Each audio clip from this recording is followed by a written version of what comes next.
Bienvenidos a Clásicos con Historia, un espacio donde exploramos las obras maestras de la historiografía hispánica. Como bien nos señala Irene Vallejo, los clásicos no son meros libros aislados, sino mapas y constelaciones que nos guían a través del tiempo. Son las raíces de nuestro conocimiento, las fuentes que nos revelan orígenes, relaciones y dependencias. Ítalo Calvino decía que un clásico es un libro que precede a otros clásicos, y al sumergirnos en ellos, reconocemos de inmediato su lugar en esa vasta genealogía del saber. Pero la verdadera magia ocurre cuando al leerlos descubrimos que son mucho más de lo que creíamos conocer de oídas. Nunca terminan de decir todo lo que tienen que decir, revelándose siempre nuevos, inesperados e inéditos. Los clásicos son los grandes supervivientes. Siglos después de ser escritos, siguen atrayendo a nuevas generaciones de lectores, esquivando las variaciones del gusto, las mentalidades y las ideas políticas. Su poder, su verdadera riqueza, se mide en el número de sus seguidores, aquellos enamorados que, lejos de ser coaccionados, han protegido estos textos como talismanes a lo largo de las épocas más peligrosas. Y en Clásico con Historia nos sumergimos en este fascinante recorrido, descubriendo la influencia de estas obras en otros autores y cómo han moldeado nuestra comprensión del pasado hispánico. En esta nueva edición, acompáñenos a revelar la inmensa vitalidad y la eterna relevancia de estos imprescindibles legados. Clásicos con Historia.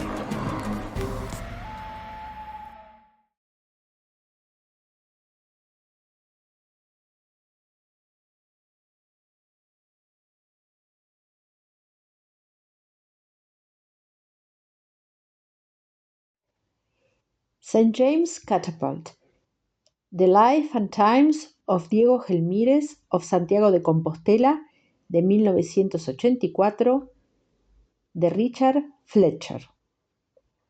Formado en el Worcester College de Oxford, discípulo del medievalista James Campbell y profesor en la Universidad de York desde 1969, donde fue maestro de otro gran historiador de la Edad Media como Simon Barton, nacido en 1962 y muerto en el 2017, Richard Fletcher, nacido en 1944 y muerto en el año 2005, publicó en 1984 el libro intitulado St. James Catapult, The Life and Times of Diego Gelmírez of Santiago de Compostela. Se trata de una obra que, en mi opinión, es un hito fundamental sobre la historia de la península ibérica medieval y en particular de su cuadrante norte-occidental atlántico, es decir, Galicia. La obra se insertaba plenamente en el interés del historiador británico por la España alto y pleno medieval, como testifica su tesis de doctorado publicada en 1978, The Episcopate in the Kingdom of León in the 12th Century, y sus trabajos notorios como The Quest for el Cid, de 1989, y Moorish Spain, del 2001. Como es conocido por los historiadores que se ocupan de la Edad Media ibérica, el enfoque de St. James Catapult es la figura de Diego Gelmírez, muerto en el 1140, el obispo de Compostela, que en 1120 logró la elevación al estatuto metropolitano para su sede, fortaleciendo Santiago como centro de peregrinación europeo y conectando así Galicia a los procesos eclesiásticos y políticos más amplios tanto en la península ibérica como en Roma.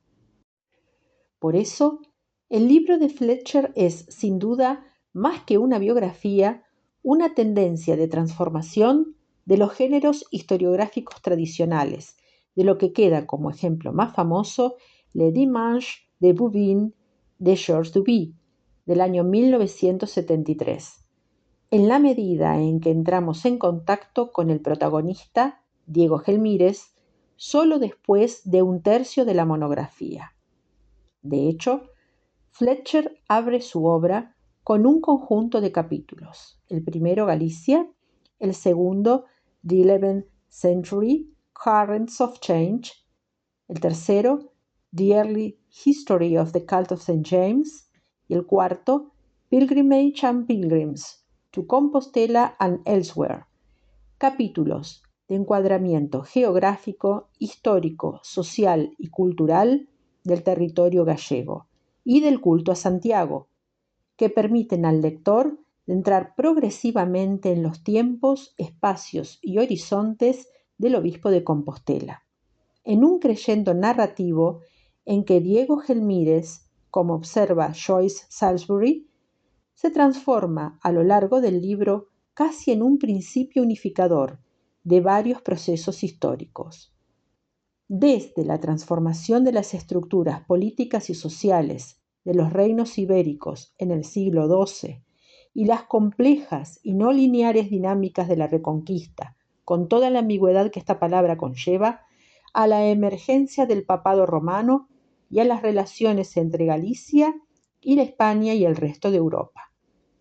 Todo esto con trayectorias clamorosas como aquella de los adversarios de Diego Gelmírez, Mauricio Burdino, arzobispo de Braga, que del norte de Portugal llegó a sentarse en el solio de Pedro como papa o antipapa Gregorio VIII, con el apoyo del emperador alemán Enrique V.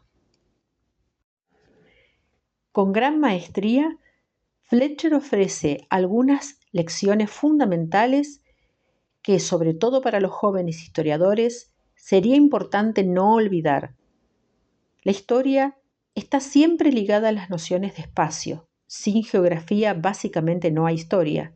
Y tiempo, es decir, los contextos en constante mutación. Por lo tanto, la historia de la Iglesia no es un tema confesional o un nicho para pocos. La historia de las instituciones y de los hombres y mujeres que las animan es historia con H mayúscula. Como muestra Fletcher, a través de la figura de Diego Gelmírez, la historia de la Iglesia no se resuelve en sí misma o en la interacción entre las iglesias locales con los papas romanos, una relación además para nada obvia, como demuestra el autor.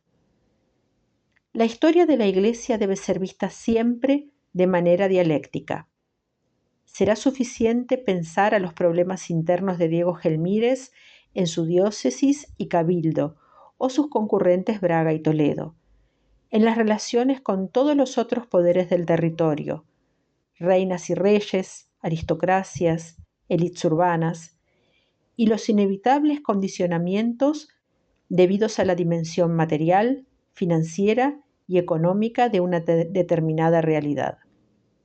A más de 40 años de distancia de la publicación, quien escribe está todavía encantado con la modernidad de la obra, a la hora de encuadrar los grandes procesos históricos como la así llamada Reforma Gregoriana. Aún hoy, persiste la idea de una transformación completa de la sociedad medieval, impulsada por un programa elaborado por Gregorio VII.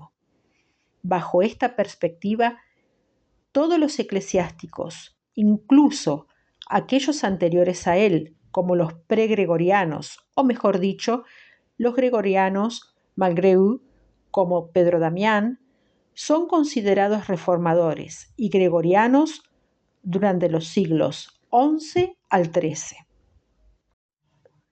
Sin embargo, ya en 1984, Fletcher señalaba el anacronismo de esta visión. Con audacia intelectual, Richard Fletcher adoptó una reflexión que las historiografías británica, alemana e italiana ya se esforzaban por mostrar.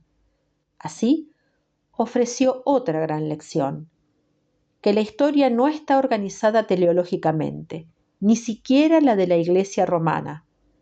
Somos nosotros que en muchísimos casos elaboramos modelos historiográficos para organizar la complejidad de la historia, pero con los que, por practicidad o ideología, a menudo distorsionamos la realidad de los hechos. Fletcher cuestiona en su obra todo lo que todavía hoy es enseñado casi como si fuesen axiomas incontrovertibles de la historia medieval. La existencia de una edad gregoriana, el real impacto de las cuestiones eclesiológicas romanas sobre la acción de Diego Gelmírez, la visión de los obispos ibéricos de los papas y si existía en sus mentalidades ya en esas épocas un concepto abstracto de papado, como lo tenemos nosotros, observadores a posteriori. Por muchísimos aspectos y gracias al enorme desarrollo de la historiografía ibérica e internacional, varias de las conclusiones de Fletcher hoy serían desactualizadas o deberían ser revisadas a varios niveles, pero el método, la centralidad de las fuentes y sus intuiciones siguen siendo válidas. Esta es una de aquellas obras que leída y releída a distancia del tiempo desvela siempre aquel detalle que se nos escapó y que nos invita a pensar una vez más sobre nuestras convicciones y a volver a colocar cuestiones nuevas que no habíamos considerado antes. En una palabra, un clásico.